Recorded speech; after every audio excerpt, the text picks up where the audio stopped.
지난 시간에 이어서 같은 본문의 말씀을 가지고 우리가 지난 시간에는 소금에 대해서 살펴보았다면, 이제는 우리 그리스도인의 삶이 빛으로서의 삶을 살아야 된다라는 제 주제로 오늘 말씀을 나누려고 합니다.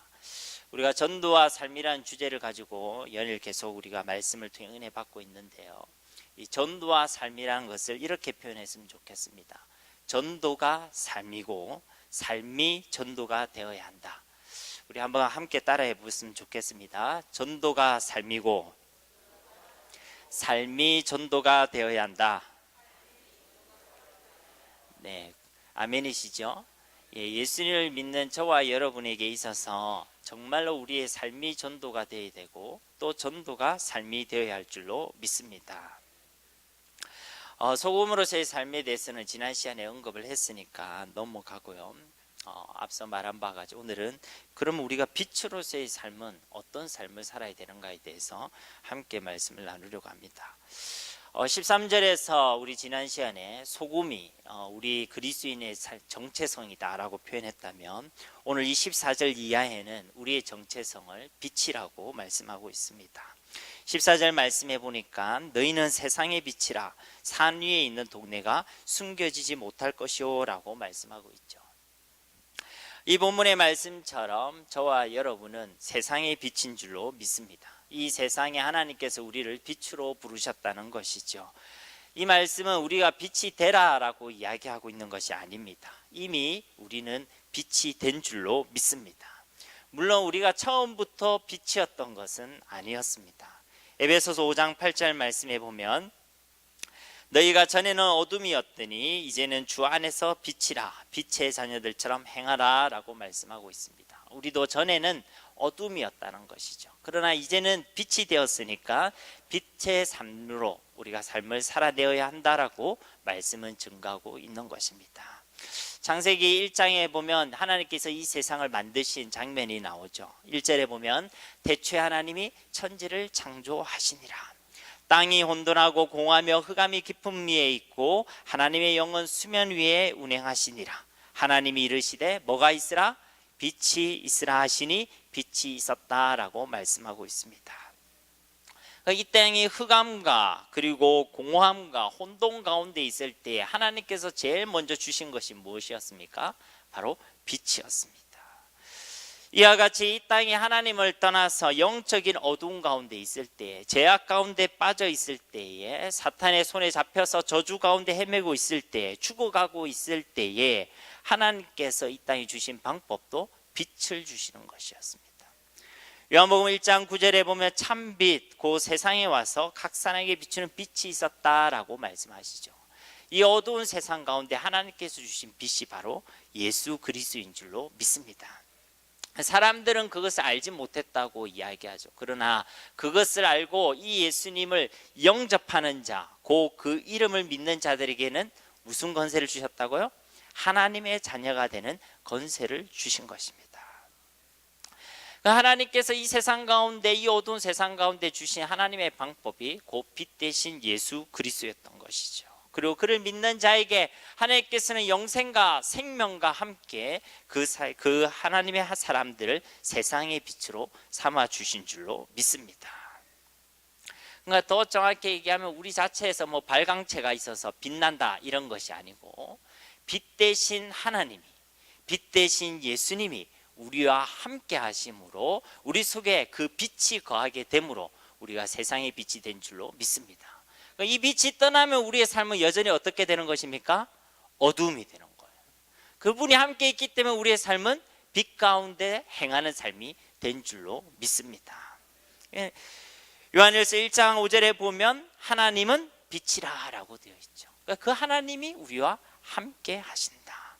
요한복음 8장 12절에도 보면 예수께서 또 말씀하여 이르시되 나는 세상의 빛이니 나를 따르는 자는 어둠에 다니지 않으려고 생명의 빛을 얻으리라 라고 말씀하시죠.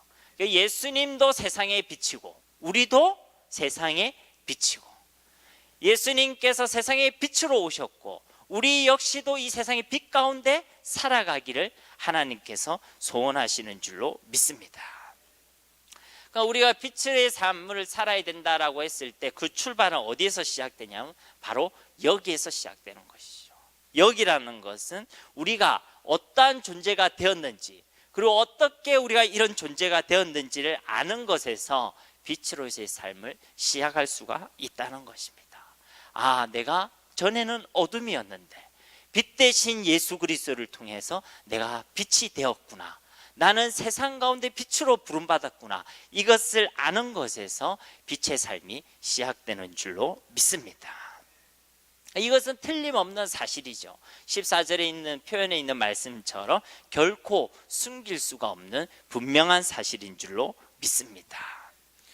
빛으로 살아간다는 것은 이 영적인 어둠 가운데 있는 캄캄한 이 땅에 우리 속에 있는 그 빛 대신 예수 그리스도를 드러내고 증거하는 것이 바로 빛으로서의 삶인 것입니다. 아무리 우리 가운데 어려움이 있다 할지라도 하나님의 백성들에게 주는 그 어려움은 하나님의 능력과 하나님의 사랑을 경험하는 축복의 통로가 될 줄로 믿습니다. 우리 가운데 어둠이 오고 어둠이 올수록 우리는 뭘 더 경험할 수 있습니까? 우리 속에 있는 그 예수 그리스도의 빛이 얼마나 찬란하고 얼마나 강력한지를 경험하게 되는 것입니다. 그러니까 여러분 삶 가운데 어둠이 오면 두려워할 필요가 있습니까? 없습니까? 없죠. 왜냐하면 어둠이 올수록 내 속에 있는 그 빛은 더 찬란하게, 더 강력하게 비치게 될 것이 틀림없기 때문에 그런 것입니다. 우리는 우리 속의 어둠을 밝혀주시는 그 예수님, 우리 삶 가운데 찾는 죄와 저주와 사망의 권세가 내게 올 때마다 그것을 깨뜨려 주시는 예수님, 그 예수 그리스도의 빛을 드러내기만 하면 되기 때문에 우리가 이것을 드러내고 증언하는 것은 어려운 것입니까? 쉬운 것입니까? 쉬운 일이죠. 드러내기만 하면 되니까. 그죠? 여러분, 제가 이 안에 뭘 입었는지 잘 모르시잖아요. 그죠? 부끄럽긴 하지만 제가 열기만 하면 다 보여줄 수 있는 거 아닙니까? 동일한 것처럼 내 속에 빛 대신 예수님, 내 삶의 어둠을 물리치시는 예수님, 그 예수님을 드러내는 것은 결코 어려운 것이 아닌 것이죠. 그래서 우리는 그 예수님을 드러내는 것을 명명하자면 바로 전도라고 이야기하는 것입니다. 그럼 우리 속에 이 빛이 있는데 중요한 건 이 빛을 드러내는 것인데, 이 빛을 어떻게 드러내면 되는가? 이것이 사실은 오늘 본문의 초점입니다. 13절에서는 소금에 대해서 말씀하실 때 그 소금의 정체성에 대해서만 말씀하시죠. 소금은 맛을 내야 된다.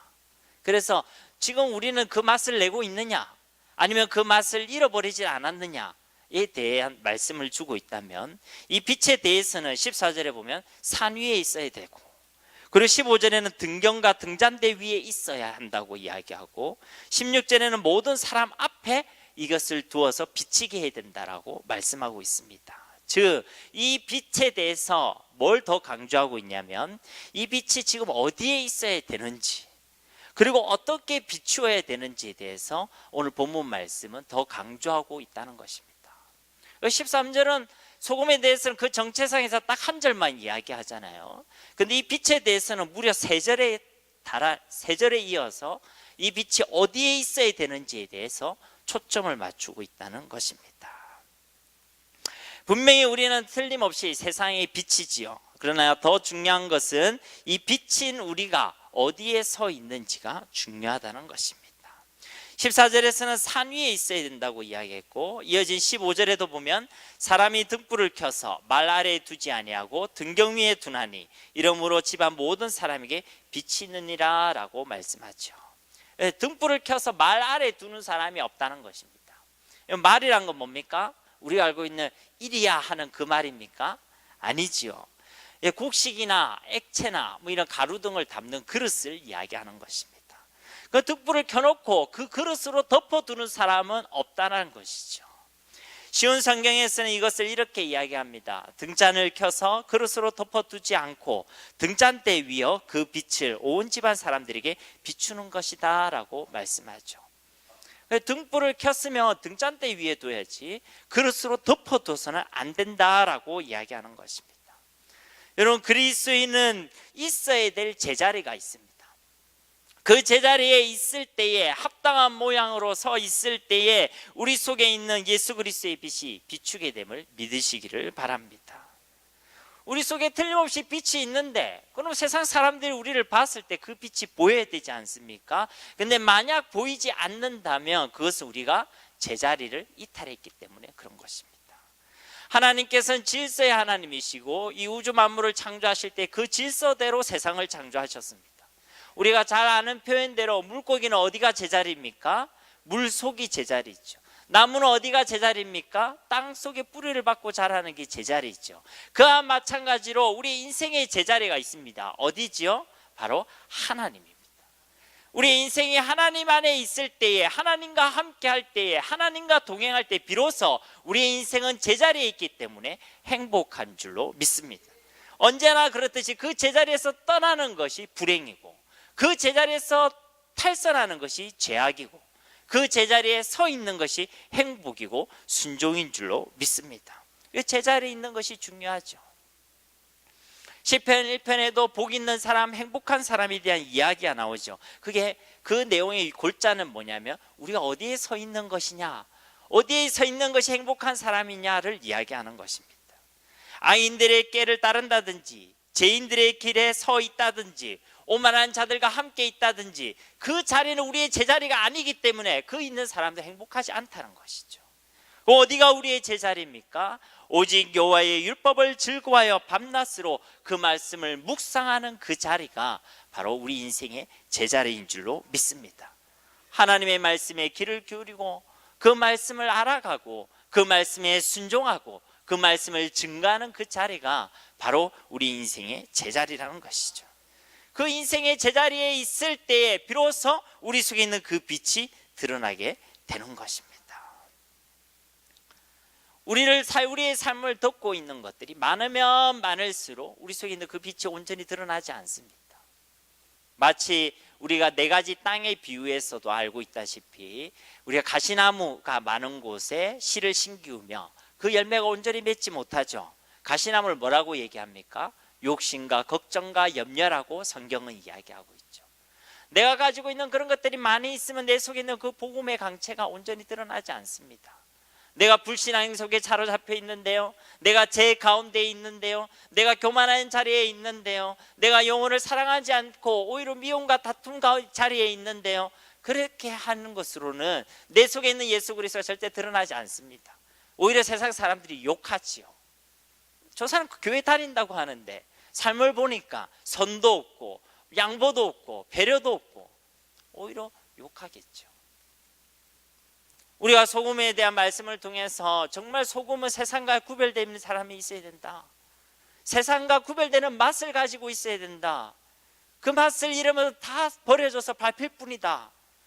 우리가 세상 속에 똑같이 살아가지만 틀림없이 우리를 봤을 때 우리가 세상이 보이지 않는 세상 사람들과는 다른 특별함, 예수 그리스도가 보일 수 있어야 된다. 그런 말씀을 나누었죠. 또 동일한 것입니다. 우리를 덮고 있는 그릇이 무엇인지를 봐야 됩니다. 말 아래 두지 않는다고 성경은 분명히 이야기하는데 나를 덮고 있는 그 그릇이 무엇인지를 알고 그것을 얼른 치워야 되겠죠. 16절에서도 분명히 이같이 너희 빛이 사람 앞에 비치게 하여 그들로 너희 착한 행실을 보고 하늘에 계신 너희 아버지께 영광을 돌리게 하라라고 말씀합니다. 이같이란 것은 어떤 것이죠? 제자리를 지킴으로 그리고 그릇을 덮지 않는 것으로 우리의 그 삶을 통해서 많은 사람들이 하나님의 영광을 보고 하나님께 영광 돌리는 그 길로 인도하라라고 말씀하고 있는 것입니다. 우리가 믿음으로 구원을 얻습니다. 그렇지만 그 못지않게 믿음에 합당한 삶 역시도 중요한 줄로 믿습니다. 자꾸만 우리가 죄악으로 또 세상을 위하여 육체의 정욕을 쫓아가는 그 삶으로는 우리가 하나님의 영광을 온전히 드러내지 못합니다. 어떻게 해야 합니까? 제자리를 지켜야 합니다. 그리고 제자리로 돌아가야 합니다. 우리가 자꾸만 주인의 자리에 올라가는 그것은 제자리를 벗어나는 것입니다. 우리의 제자리는 거기가 아니죠. 주인의 자리는 누구의 자리입니까? 우리 예수님, 우리 하나님의 자리입니다. 자꾸만 내가 주인 되어 살아가는 그 삶으로는 하나님의 영광을 온전히 드러낼 수가 없는 것이죠. 그러니 속히 우리는 제자리로 돌아가야 될 줄로 믿습니다.